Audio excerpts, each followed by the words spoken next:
قرآن سے زیادہ حفاظت کر کے رکھتے ہیں کہ اس کی کوئی ہرمتی نہ ہو جائے۔ حالانکہ قرآن کے اندر ہر بیماری کا علاج موجود ہے،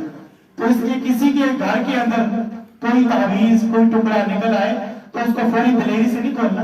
بلکہ صرف الحق وزحق الباطل ان الباطل کان زہوقا، ٹھیک ہے، حق آ گیا اور باطل چلا گیا، تو اعوذ باللہ بسم اللہ پڑھ کر سورہ فلق ناز پڑھتے جائیں اور اسی طرح یہ گرے نکالتے جائیں۔ اب جو یہ نکلتی جائیں گی سوئیں، اور اس بچی کا انشاءاللہ اللہ کے فضل و کرم سے یہ سب ختم ہو جائے گا اور اس کا جو بیماری ہے وہ بھی ختم ہو جائے گی۔ یہ دیکھیں بسم اللہ الرحمن الرحیم، یہ اس کے پیٹ کے اندر، بچے پیٹ کا مسئلہ ہے آپ کو پیٹ کے اندر، اچھا اس کے بعد اس کے جو ہے نا مینسس کا مسئلہ ہے،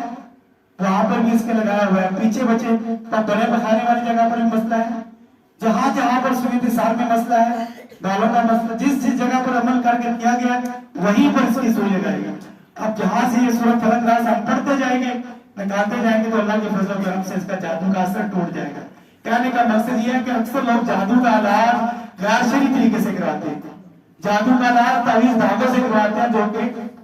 وہ عارضی ہوتے ہیں، بس ٹیمپریری طور پر۔ مکمل علاج مکمل شفا قرآن ہے، قرآن کا علاج الحمدللہ اس کا مقابلہ دنیا کے اندر کائنات کے اندر کوئی پیر کوئی جن پیدا ہی نہیں ہوا جو قرآن پاک سے لانا اس کا کوئی علاج کر سکے۔ اس لیے اگر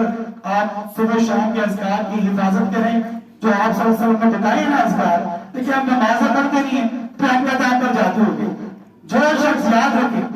جو شخص صبح فجر کی نماز نہیں پڑھتا، جو شخص صبح فجر کی نماز نہیں پڑھتا، اس کا جادو ٹوٹ ہی نہیں سکتا۔ پوری دنیا کے معالم پوری دنیا کے جن مل کر بھی